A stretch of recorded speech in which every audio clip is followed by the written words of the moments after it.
بسم اللہ الرحمن الرحیم رب یسر ولا تعسر وتمم بالخیر رب اشرح لی صدری ویسر لی امری واحلل عقدۃ من لسانی یفقہوا قولی رب زدنی علما رب زدنی علما رب زدنی علما۔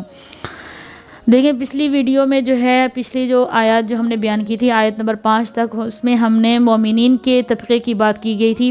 اور اس میں ہم لوگوں نے جو ہے متقین کی اوصاف بیان کیے تھے کہ مومنین کی اوصاف کیا ہیں، متقین کے اوصاف کیا ہیں، اور وہ کون سے لوگ ہیں جو متقین میں شمار ہوتے ہیں، اور وہ کون سے لوگ ہیں جو فلاح پانے والے ہیں، وہ کون سے لوگ ہیں جو کامیاب ہونے والے ہیں۔ یعنی اس میں ہم لوگوں نے متقین کی بات کی تھی، مومنین کے بارے میں بات کی تھی، مومنین کے طبقے کی بات کی تھی۔ اب اس ویڈیو میں جو ہے آگے جو ہے ہم کفار کے طبقے کی بات کر رہے ہیں کہ وہ کفار جو اپنے کفر پر ڈٹے ہوئے ہیں ان کے بارے میں بات کر رہے ہیں۔ آیت ہے آیت نمبر 6 جو ہے ان الذین کفروا سواء علیہم اانذرتہم ام لم تنذرہم لا یؤمنون ختم اللہ علی قلوبہم وعلی سمعہم وعلی ابصارہم غشاوۃ ولہم عذاب عظیم۔ دیکھیں یہاں پر کہا گیا ہے کہ ان الذین کفروا کہ بے شک وہ لوگ جنہوں نے کفر کیا، سواء علیہم برابر ہے ان پر، انذرتہم کہ آپ انہیں چاہے ڈرائیں، ام لم تنذرہم یا ان کو نہ ڈرائیں، لا یؤمنون کہ وہ ایمان لانے والے نہیں ہیں۔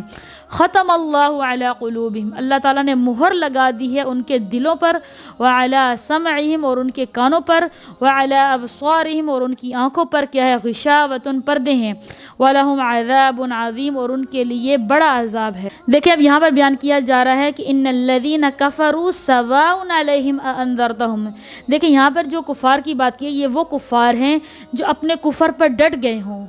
جو اپنے حسد کی وجہ سے، بغض کی وجہ سے، تکبر کی وجہ سے، تعصب کی وجہ سے،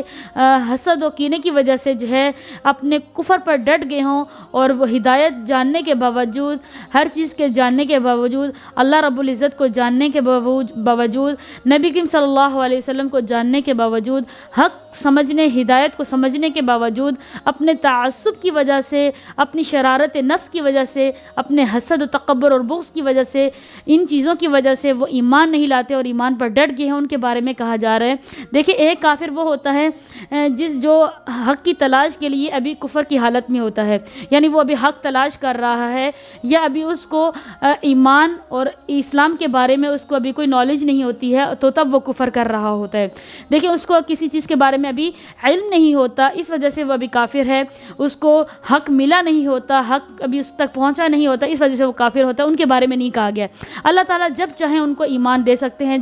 وہ اگر حق کی تلاش میں نکلے ہوئے، اگر ابھی کفر کی حالت میں ہے تو انشاءاللہ اللہ تعالیٰ سے امید ہے کہ ایسے کافر کو اللہ تعالیٰ ایمان سے نوازیں گے۔ لیکن اگر ایک ایسا کافر ہے جو کفر پر ڈٹ گیا ہے اپنے تعصب کی وجہ سے، اپنے حسد کی وجہ سے کہ نبی کریم صلی اللہ علیہ وسلم کو کیوں نبوت ملی ہے، تعصب کی وجہ سے، اپنے عہدے کی وجہ سے، اگر کینہ اور بغض کی وجہ سے اگر وہ اپنے کفر پر ڈٹا ہوا ہے اور اس کو ہدایت ایمانی کا پتہ ہے کہ یہ حق بات ہے، یہ سچی بات ہے، یہ سچا قرآن ہے، یہ نبی علیہ السلام سچے ہیں، اور ان سب چیزوں کو سمجھنے اور دیکھنے کے باوجود اگر وہ حق سے اعراض کر رہا ہے اور تکبر اور بغض پر اور کفر پر ڈٹا ہوا ہے، تو ان لوگوں کے بارے میں اللہ تعالیٰ کہہ رہے ہیں کہ ان الذین کفروا بے شک وہ لوگ جنہوں نے کفر کیا ہے، یہ یعنی کفر کیا ہے یعنی کفر پر ڈٹے ہوئے ہیں،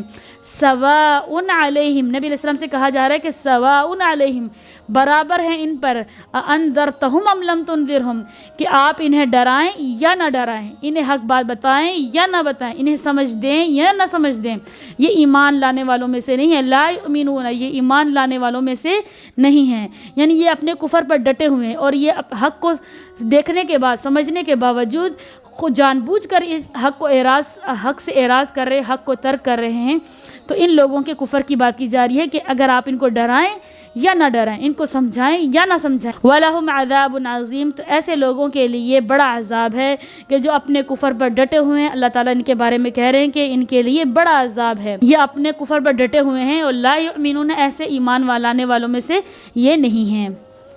اگر ایسا کوئی کافر ہے جو اپنے کفر پر ڈٹا ہوا ہے تو اللہ تعالیٰ کہہ رہے ہیں کہ ختم اللہ علی قلوبہم، کہ اللہ تعالیٰ نے ان کے قلوب پر، اللہ تعالیٰ نے ان کے دلوں پر اللہ تعالیٰ نے مہر لگا دی ہے، یعنی ان کے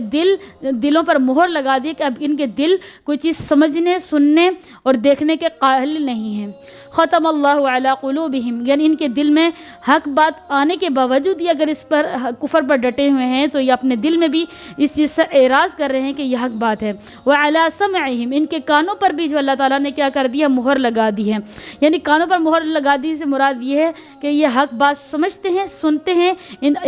لیکن اس سے پھر اعراض کر رہے ہیں۔ تو اللہ تعالیٰ نے کہا ہے کہ جو ایسا شخص ہے کہ جو جان بوجھ کر کفر پر ڈٹا ہوا ہے تو اللہ تعالیٰ نے ان لوگوں کے بارے میں کہا ہے کہ ختم اللہ علی قلوبہم وعلی سمعہم، کہ اللہ تعالیٰ نے ایسے لوگوں کے دلوں پر مہر لگا دی ہے اور ان کے کانوں پر بھی اللہ تعالیٰ نے مہر لگا دی۔ دیکھیں اگر جیسے کہ پہلے زمانے میں وہ شراب کی بوتلیں ہوا کرتی تھی، یا جیسے اگر آپ بھی ابھی بھی دیکھ لیں کہ پرفیوم کی بوتلیں ہوتی ہیں، اور پہلے زمانے میں وہ جو شراب کی بوتلیں اس کے اوپر وہ جو ہے اوپر سے ایک کوئی چیز ہوتی تھی، اس سے وہ مکمل طور پر بند کر دیتے تھے کہ یعنی شراب جیسے ہوتی ہے اس کو بند کر دیتے ہیں تو باہر سے کوئی ہوا اس میں داخل نہ ہو، اگر ہوا داخل ہوتی ہے وہ شراب خراب ہو جاتی تھی۔ تو اس طرح اور بھی کئی اس طرح کے جیسے پرفیومز ہیں تو ان کو اوپر سے بالکل بند کر دیا جاتا ہے، سیل کر دیا جاتا ہے کہ تاکہ باہر سے کوئی ہوا اس کے اندر داخل نہ ہو۔ تو دیکھیں اب جب کسی چیز پر مہر لگ جاتی ہے، اسی طرح دیکھیں کہ جیسے پہلے زمانے، اب آج کل تو یہ خطوں کا رواج ختم ہو گیا، پہلے زمانے میں وہ ایک خط ہوتے تھے، ان کو باہر سے لفافے بند کر کے ان کے جو اپنے اسٹیمپ ہوتے تھے اس سے وہ مہر لگا دیتے تھے کہ اس اسٹیمپ کو کوئی نہیں کھول سکتا، اور یہ جس طرح پہنچی ہے وہی کھولے گا۔ تو وہ اس کے اندر یعنی نہ کوئی باہر سے کی چیز داخل ہوگی اور نہ وہ چیز باہر سے اندر سے باہر نکلے گی۔ تو دیکھیں یعنی ان کے دلوں پر بھی اللہ تعالیٰ نے پکے طور پر مہر لگا دی ہے ان کے کانوں پر اور ان کے دلوں پر کہ نہ یہ حق کو سنتے ہیں اور نہ یہ حق کو سمجھتے ہیں، اور نہ ان کے دلوں میں حق داخل ہوتا ہے، اور نہ یہ باہر کے حق کو دیکھ سکتے ہیں اور نہ سمجھ سکتے ہیں اور نہ سن سکتے ہیں۔ وعلی ابصارہم غشاوۃ، اور ان کی آنکھوں پر کیا ہے، پردے ہیں، یعنی ان کی آنکھیں دیکھ رہی ہیں، ظاہری طور پر ان کی آنکھیں سب کچھ دیکھ رہی ہیں کہ یہ نبی علیہ السلام سچے ہیں، ان کی آنکھیں دیکھ رہی ہیں کہ اللہ تعالیٰ حق ہے، ان کی آنکھیں دیکھ رہی ہیں کہ قرآن پاک حق ہے، اس کے باوجود یہ حق کو دیکھنے سے انکار کرتے ہیں اور اپنے کفر پر ڈٹے ہوئے ہیں۔ تو ان لوگوں کے بارے میں کہا گیا وعلی ابصارہم غشاوۃ، ان کی آنکھوں پر کیا ہے، پردے ہیں۔